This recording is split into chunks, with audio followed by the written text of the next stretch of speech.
தாய் தமிழ் உறவுகளுக்கு வணக்கம்.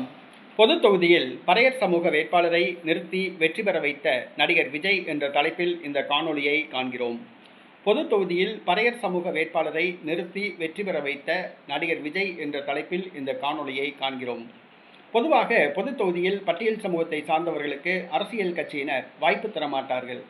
நாம் தமிழர் கட்சி மட்டும்தான் பொது தொகுதியில் பட்டியல் சமூகத்தை சார்ந்தவர்களுக்கு வாய்ப்பு தரும். இந்த முறை காங்கிரஸ் கட்சி நாம் தமிழர் கட்சியை பின்பற்றி மேலூர் தொகுதியில் பட்டியல் சமூகத்தை சார்ந்த விஸ்வநாதன் என்பவருக்கு வாய்ப்பு கொடுத்தது. அவர் வெற்றி பெற்றார். அதேபோன்று தமிழக வெற்றி கழகம் நாம் தமிழர் கட்சியை பின்பற்றி விருதுநகர் தொகுதியில் ஒரு பட்டியல் சமூகத்தை சார்ந்த பறையர் சமூகத்தை சார்ந்த ஒருவரை நிறுத்தி வெற்றி பெற்றுள்ளது. விருதுநகர் தொகுதி விஜயகாந்த் அவருடைய மகன் விஜய் பிரபாகரன் போட்டியிட்டார். விருதுநகர் தொகுதியில் நாயுடு சமூகத்தை சார்ந்தவர்கள் அதிகம் உள்ளார்கள்.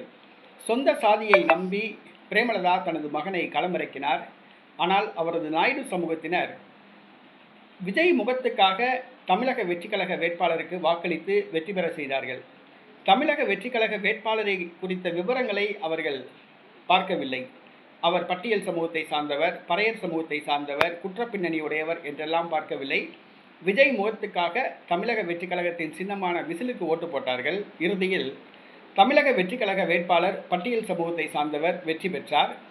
திமுக கூட்டணியில் போட்டியிட்ட தேமுதிக வேட்பாளர் நாயுடு சமூகத்தை சார்ந்த விஜய் பிரபாகரன் தோல்வி அடைந்தார். பொது தொகுதியில் பறையர் சமூகத்தை சார்ந்தவரை நிறுத்தி வெற்றி பெற வைத்தார் நடிகர் விஜய்.